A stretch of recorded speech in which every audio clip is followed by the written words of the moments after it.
Ça s'appelle Chaos, Ouais. Essai sur l'imaginaire des peuples de Stéphane Rosès. Il a présenté son bouquin sur le cercle Aristote, Pierre-Yves Rougeron. Hein. D'ailleurs, j'invite les gens à écouter des trucs du cercle Aristote, c'est toujours intéressant. Alors il y a ce livre-là, il y a sur Omerta le décortiquage d'un juriste, j'ai oublié son prénom et son nom, mais c'est assez récent, concernant le traité de Lisbonne.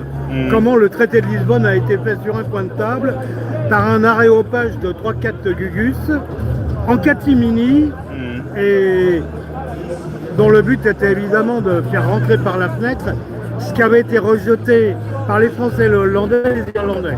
Voilà comment en fait Sarkozy et consorts, hein, il y en a tellement, nous ont chié dessus, quoi. Parce que ça revient à ça.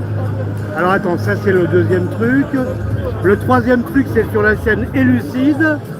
La chaîne Élucide, elle est très liée à Emmanuel Todd. Élucide, c'est vachement sérieux. Il y a un site Élucide et il y a une chaîne YouTube Élucide. Le dernier, c'est sur les comptes de la nation. Ouais. Et... Bah, je te veux, je mets là parce que j'ai le soleil en pleine figure. Pardon, non, ça va, ça va. Ça va, okay, ouais. ça va, je n'ai pas en face. C'est sur les comptes de la nation. C'est pédagogique et c'est bien fait. Alors attends, parmi les choses encore à noter, c'est qu'il y a le quatrième. Alors il y a Rosès, il y a le traité de Lisbonne, il y a Élucide. Ah, il y en avait un quatrième que j'ai dit à ton collègue là. Ça va peut-être me revenir. J'invite d'ailleurs, parce que je me suis aperçu que les petites chaînes, là, Internet, ta chaîne, elle est aussi écoutée par les gens que ils font plus ou moins. C'est lié au ministère de l'Intérieur, c'est lié à des gens comme ça, c'est qui ont sous-traité à des gugus, qui ne sont pas forcément des nuls hein, d'ailleurs, et qui font leur petit rapport.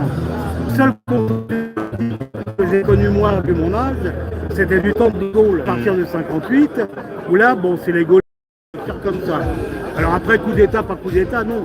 Mais la France, c'est stratégie. Après, on est dans le flou. Alors Pompidou, bon, c'est du gaullisme mollasse. Et puis Giscard, bon, la trahison a commencé avec Giscard et le reste. Attends, moi je dis ça. Et là, on est dans le centre. Mais comment ça a été possible, ça? Bah, t'as soit la droite, soit la gauche, là au moins c'est clair. De toute façon, si tu grignotes de la droite et de la gauche, justement, par des humanitaires rouges, là, que je connaissais quand j'étais gosse, ça, au cas du communiste, éventuellement du socialiste, c'est marrant d'ailleurs, c'est surtout les cocos. C'est surtout les cocos qui trinquaient. Et c'était leur bête noire. Bon, il y avait les trousseaux de service. Bah, et puis moralité, qu'est-ce qu'on a? On a cette espèce de machin, mais qui travaille vraiment contre le peuple français. Mais que jamais dans le peuple français, c'est tout le monde. Hein. C'est toutes les classes sociales. Le peuple, c'est tout le monde. C'est pas les doux pour certains ou les paysans pour d'autres. C'est tout le monde qui pourrait travailler ensemble. Mais attention, dans l'équité, pour rendre à chacun ce qui lui revient quand même. Et aider la veuve et l'orphelin. Mais on en est tout à fait possible. On est tout à fait capable, c'est tout à fait possible. C'est ça qu'on voudrait faire. Alors au niveau politique, ne serait-ce que le référendum initiative citoyenne, c'est retrouver le pouvoir des mairies. La mairie est près des citoyens. Tout le monde est près l'un des autres. On peut se connaître. Bon, malgré la désertification des campagnes, malgré tout ça, on peut. Moi j'habite à la campagne, je peux avoir un contact très facile avec le maire, avec madame le maire, avec des gens à proximité, paysans qui sont ça peut être des paysans qui sont à la FNSO, il y en a aussi. Hein. Moi j'ai les champs de colza, mais j'ai aussi des maraîchers. Il y a aussi des gens qui sont dans un autre système. à la conservation des paysages qui font de la vache à viande et du maraîchage. Il y a tout. Et puis des petites boîtes qui font des services divers et variés, ou des boîtes comme de toute façon quand tu as une fin, ces gens-là qui ont misé là-dessus, ils ont vu leur vente là, qui leur tombe sur le nez. Et puis en plus, on va envoyer une petite pique là. Si la guerre en Ukraine s'arrête, tout le pognon, notre argent, qu'on a dû filer, alors qu'on n'est même pas en guerre avec eux, à toute la bande à Zelensky et compagnie. Zelensky est le premier à dire qu'il en a vu simplement même pas la moitié, c'est tombé dans la poche de qui? Ah, pas seulement dans la poche de ceux qui leur ont vendu des munitions. Je ne sais pas quoi, ou des fabricants de drones. Non, c'est tombé dans la poche de gens corrompus. Ah, si la guerre s'arrête, bah, le voile, il faudra bien qu'il se lève. C'est comme le virus. Ouais. L'histoire du virus, il n'y a pas un microclimat en France. C'est qu'il y a tellement de gens qui se sont maqués avec cette histoire crapuleuse et criminelle que si tout d'un coup on fait comme les autres pays en ce moment, des choses vont apparaître. Parce que les petits chèques, les virements, les créances électroniques, c'est planqué quelque part. Et là on peut dire, ah bah oui mais toi t'as bouffé dans la gamelle, il y a tel compte, etc. Mais il y a mieux que ça.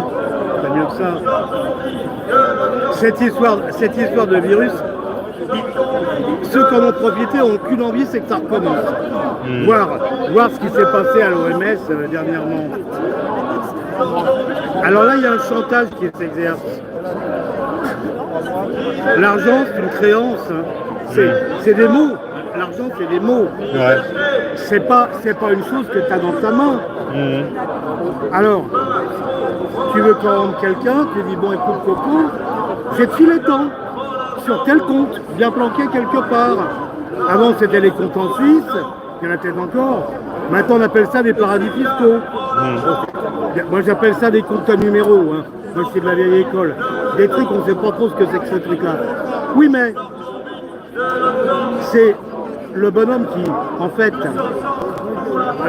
est le responsable des écritures, qui tient la haute main. S'il dit attends toi c'est pas ce qu'on avait dit, tu devais voter quelque chose, tu devais faire ci, tu avais prévu de faire ça, tu l'as pas fait, alors je te coupe le robinet. L'histoire de Jean-Paul Ier, paraît-il, je sais pas si c'est vrai. Ah Jean-Paul Ier, toi tu veux pas faire ce qu'on veut, eh ben, le 6-1 quick, on te coupe le ce qu'ils ont fait avec la Russie, ça va marcher. Ouais. C'est ça, c'est une entreprise de chantage. Alors, il n'y a pas que les écuries d'Audias à nettoyer. Il faut faire un sacré ménage. Moi, ça me rappelle, c'est comme la mafia. Le juge là, italien, il a dit bon, la mafia c'est épouvantable, il faut qu'il y ait des repentis. Et le repenti, bon, on leur a dit écoute, on passe l'éponge, mais tu nous files l'information. On en est là, hein. On en est là. Le virus, la guerre en Ukraine, mais même ces trucs de vente à la découpe, etc. Il suffit de. C'est facile pour des gens qui peuvent prendre des décisions, c'est facile de les faire sauter. Moi j'avais vu ça il y a longtemps, mais au niveau des mairies. Tiens, monsieur le maire, tu veux signer ça? En fait, il a fait conscience. Ah ben non, un but bien social. Bien social. Ça se rend compte. Maintenant, t'as signé ta signature. C'est ta main et ton stylo. Donc maintenant, tu vas faire ce qu'on veut. Élémentaire, mon cher Watson. Et là, bah, ça me fait dire, le système politique tel qu'il est foutu, il marche plus. Il marche plus. Il faut qu'on reprenne un. On peut, hein. On peut, les contre-pouvoirs, c'est nous.